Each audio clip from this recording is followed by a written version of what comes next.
Cardinal Turkson, who is the first cardinal out of Ghana, chancellor of the Pontifical Academy of Sciences here in the Vatican, and he was the head of the dicastery for human development for the Catholic Church. As you know, we always adopt our guest judges to become drapers, so welcome, Cardinal Turkson. Cardinal Peter Turkson, and why has his name reverberated through the Catholic Church? He's really the Holy Father's right-hand man when it comes to any of the social issues. Twice a contender for the papacy, he came tantalizingly close to becoming the first black pope. I wonder if you think you'll see a black pope in your lifetime. I've been asked this question several times before, and my answer has always been, why not? Only to see the moment pass him by. But his story didn't end there. With his bold vision for justice, unwavering faith, and the subtle backing of Pope Francis himself, Turkson's path to the throne of St. Peter may be closer than ever. Join us as we explore why Cardinal Peter Turkson could become the first black pope. The early life and priesthood of Cardinal Peter Turkson. Before we even answer why Cardinal Peter Turkson will be the first black pope ever, we have to get acquainted with his life from the very beginning. To truly understand what makes him stand out, you have to delve into the story of his roots, his journey through the priesthood, and the values that shaped him into the remarkable leader he is today. Peter Kodwo Appiah Turkson was born on October 11, 1948 in Wassa-Nsutha, a modest mining town nestled in the western region of Ghana. Growing up in a household with 9 siblings, Peter's life was anything but privileged. His father, a carpenter, and his mother, a Methodist who sold vegetables in the local market, worked tirelessly to provide for their large family. It's said that young Peter's upbringing was enriched by a diverse spiritual atmosphere, with influences ranging from his Methodist mother to a paternal uncle who was Muslim, and a firm grounding in his father's Catholic faith. From an early age, Peter showed an insatiable curiosity and a natural inclination toward education and spirituality. He began his academic and spiritual journey at St. Teresa's Minor Seminary in Amasano, followed by St. Peter's Regional Seminary in Padu. A young Peter soon realized his calling and made his way to St. Anthony-on-Hudson Seminary in New York, where he pursued his theological studies. Here, he earned not just 1, but 2 master's degrees, one in theology and another in divinity. It was a pivotal period in his life, marked by intense study, reflection, and a summer course at Albany University, which broadened his perspective. On July 20, 1975, a moment of profound significance arrived when Archbishop John Amissa ordained him as a priest. This milestone wasn't just the beginning of his official priesthood, but the dawn of a journey filled with purpose, service, and a commitment to his faith. Peter Turkson's career in the church didn't stop at ordination. He quickly transitioned into academia, teaching at the Minor Seminary at St. Teresa's, where he began to mentor and inspire future priests. His passion for learning took him to Rome's prestigious Pontifical Biblical Institute, where he earned a licentiate in sacred scripture. After his return to Ghana, he stepped into leadership roles, becoming vice rector at St. Peter's Seminary. During this time, he also served the community by taking on pastoral duties in a nearby parish, balancing scholarly pursuits with hands-on ministry. By 1987, Peter was back in Rome for doctoral studies in sacred scripture.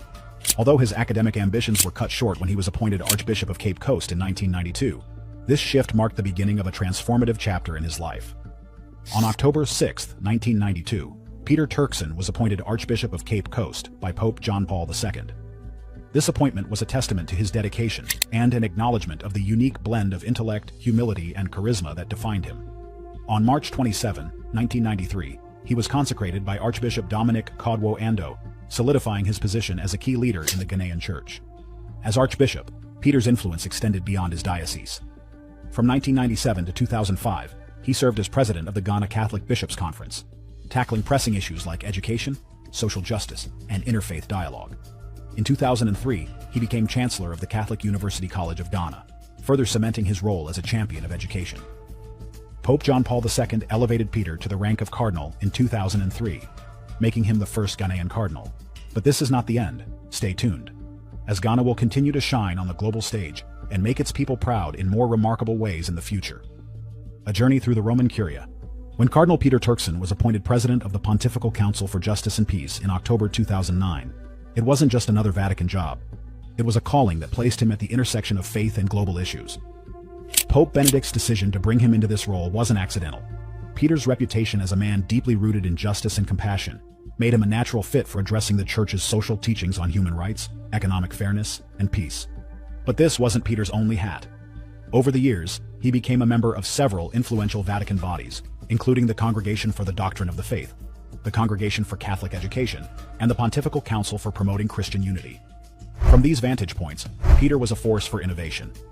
In one of his more memorable moves, Peter made headlines in 2011 when he called for a global public authority and a central world bank. Bold, right? The proposal wasn't about bureaucracy for bureaucracy's sake. It was about ensuring financial systems served humanity instead of exploiting it. Peter condemned the idolatry of the market and collective greed, reminding everyone that economics isn't just numbers, it's about ethics, solidarity, and human dignity. And while his ideas weren't universally applauded, they sparked essential conversations about reforming the global economy. Peter's talents weren't confined to policy papers and Vatican halls. In 2011, during the civil conflict in Ivory Coast, Pope Benedict XVI sent him as a mediator to find a peaceful resolution. The situation was tense, with atrocities committed on both sides. Yet, Peter's mission highlighted his diplomatic skills and his ability to approach even the most volatile situations with humility and hope. Again, in 2016, Pope Francis called on Peter for another critical mission, this time to South Sudan. As the Pope's special envoy, Peter traveled to Juba with a simple yet profound goal: peace. Carrying letters from Francis to both President Salva Kiir and Vice President Riek Machar, historic enemies from rival ethnic groups, Peter worked to foster dialogue and trust. It wasn't easy, but his presence was a reminder of the Church's commitment to peace in the face of violence. By 2016, Pope Francis recognized the need to streamline and modernize the Vatican's approach to social issues. Enter the Dicastery for Promoting Integral Human Development, with Cardinal Peter at the helm as its first prefect. The Dicastery was a bold experiment, combining several Vatican offices to tackle issues like migration, human rights, and environmental protection under one umbrella. Peter's leadership brought focus and energy to the initiative, which aligned perfectly with Pope Francis's vision in Laudato Si for a church deeply engaged with the world's challenges. Peter's tenure wasn't without its challenges. Overseeing such a wide-ranging office meant dealing with conflicts, criticism, and an ever-growing workload. Yet through it all, Peter's steady hand and ability to listen set him apart. When his 5-year term ended in December 2021, Pope Francis appointed Cardinal Michael Czerny as his temporary successor. But Peter's contributions left an enduring legacy. Twice a papal contender. If you think Peter's career is impressive so far, wait until you hear this. He's been a serious contender for the papacy not once, but twice. In 2005, when Pope John Paul II passed away, Peter was among the cardinal electors in the conclave that ultimately chose Pope Benedict XVI. While he wasn't a frontrunner then, his presence signaled the growing recognition of Africa's importance in the global church. By 2013, when Pope Benedict XVI resigned, and Peter's name started circulating again, but this time more seriously. His progressive vision, global outlook, and deep connection to the Church's teachings made him a compelling candidate. Though the conclave ultimately elected Pope Francis, Peter's inclusion in the papabile, those considered strong candidates for the papacy, was no small feat. It was a clear acknowledgement of his growing influence and the possibility of a non-European pope. Why Cardinal Turkson came so close to becoming pope in 2013? You must be wondering now, how did Cardinal Peter Turkson, a soft-spoken yet charismatic leader from Ghana, end up as one of the most talked-about candidates for the papacy in 2013? It's no small feat to be mentioned in the same breath as the papal crown, and Peter's name didn't appear on that list by chance. His rise to prominence within the Church was fueled by a unique combination of qualifications, charisma, and a deeply rooted connection to the contemporary issues facing the global Catholic community. But why didn't he make it all the way? And does that mean the door is closed for him? Let's unpack this intriguing chapter of his story. Peter's candidacy during the 2013 conclave wasn't a fluke. It was the culmination of decades of dedicated service, intellectual rigor, and his ability to connect with people across cultures. First and foremost, his education and spiritual foundation gave him an edge. With degrees in theology and sacred scripture from some of the most prestigious Catholic institutions, including the Pontifical Biblical Commission in Rome, Peter was regarded as one of the intellectual heavyweights of the Church. Yet he wasn't just an academic locked in a library. He had years of pastoral experience under his belt. As the Archbishop of Cape Coast, he was someone deeply attuned to the needs of his people. When Pope Benedict XVI appointed him president of the Pontifical Council for Justice and Peace in 2009, Peter's profile skyrocketed. He became the Vatican's voice on critical global issues like economic ethics, social justice, and environmental protection. He spoke with authority on subjects many found uncomfortable, like the greed-fueling global inequality, or the urgent need for solidarity between rich and poor nations. His moral clarity and ability to frame these discussions within the teachings of the Church made him not just respected, but admired. Then there was his charisma. Peter speaks an impressive array of languages: English, French, Italian, Fonte, Hebrew, German, Latin, and even some Greek. It's no exaggeration to say he could talk to nearly anyone, anywhere, in their own tongue. Combine that with his warm personality and natural ability to command attention, and you had a figure who could inspire hope and bring people together. His African heritage also made him a symbolic figure, representing a continent where Catholicism is thriving and growing faster than anywhere else in the world. But despite all this, Peter wasn't elected Pope in 2013. Why not? The answer lies in the complex and often enigmatic dynamics of a papal conclave. For one, the Church at the time was at a crossroads, grappling with scandals and a growing perception of being out of touch with the modern world. Many cardinals felt the need for a transformative figure, someone who could rebuild trust and refocus the Church's priorities. Enter Jorge Mario Bergoglio, later Pope Francis, a humble reformer from Argentina who embodied a return to simplicity and a focus on the marginalized.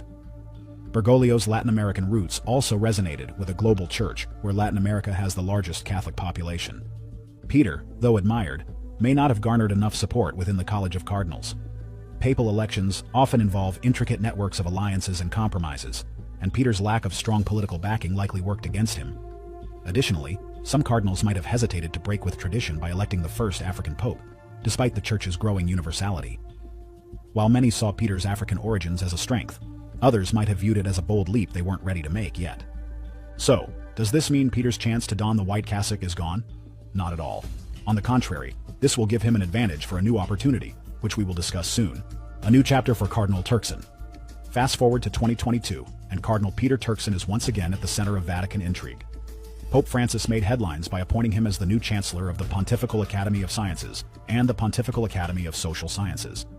This wasn't just another routine reshuffling of Vatican responsibilities.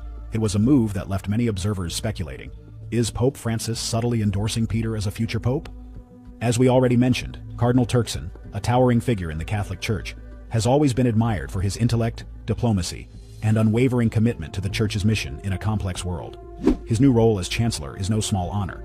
It places him at the helm of two prestigious institutions that aim to bridge faith and reason, providing the Church with scientific and social insights to navigate the challenges of modernity. But let's rewind a bit.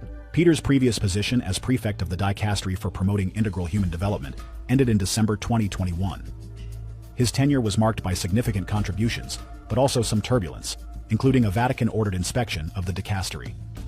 The inspection, led by Cardinal Blas Kupik, prompted personnel changes and eventually Peter's resignation. When he stepped down, the Vatican faced a glaring reality. For the first time since 1977, there were no African leaders among the heads of its dicasteries. The lack of African representation caused ripples. Critics questioned whether this reflected a broader issue of inclusion within the Church's highest echelons. Enter Pope Francis, with his knack for shaking things up. By giving Peter a new and highly visible role, the Pope sent a message. Peter's contributions are far from over. As the new Chancellor of the Pontifical Academy of Sciences and the Pontifical Academy of Social Sciences, Peter now oversees institutions with rich histories.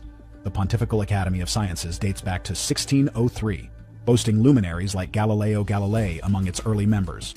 Meanwhile, the Pontifical Academy of Social Sciences, founded in 1994 by Pope John Paul II, focuses on crucial issues like economics, sociology, law, and political science. Both academies aim to bring cutting-edge knowledge to the Church's mission, and Peter's leadership is expected to inject fresh energy into their work. So why all the buzz about Peter's future? For starters, Pope Francis's decision to elevate him came at a time when the Church was increasingly looking beyond traditional centers of power.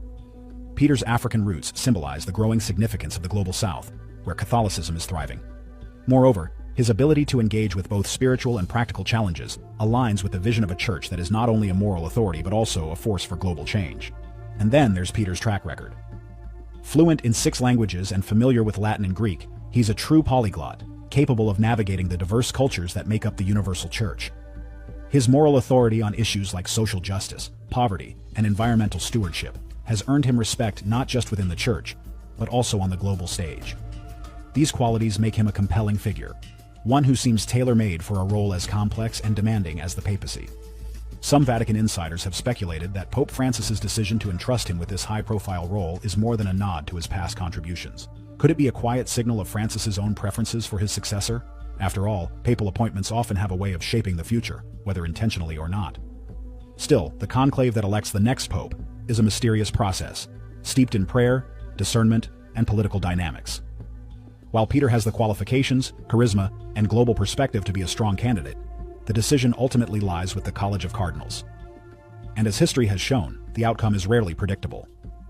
Yet, one can't help but feel that this chapter of Turkson's career is setting the stage for something bigger. His new role as Chancellor gives him a platform to address the Church's most pressing issues, while solidifying his reputation as a bridge builder between faith and reason, tradition, and progress. Pope Francis pointing on his successor. However, what were only assumptions in 2022 have become real chaos on social media and in the media after Pope Francis canceled his much-anticipated African trip. Many interpreted this decision as a sign of his age and declining strength, concluding that it could only mean one thing: the world would soon have a new pope. But these rumors took on a life of their own when whispers began circulating that Pope Francis himself had hinted at a potential successor, and not just any successor. As speculation swirled, one name stood out: Cardinal Peter Turkson. So here's why Cardinal Peter Turkson will be the first Black Pope. Pope Francis shared his thoughts with those closest to him, and soon exclusive news began to circulate.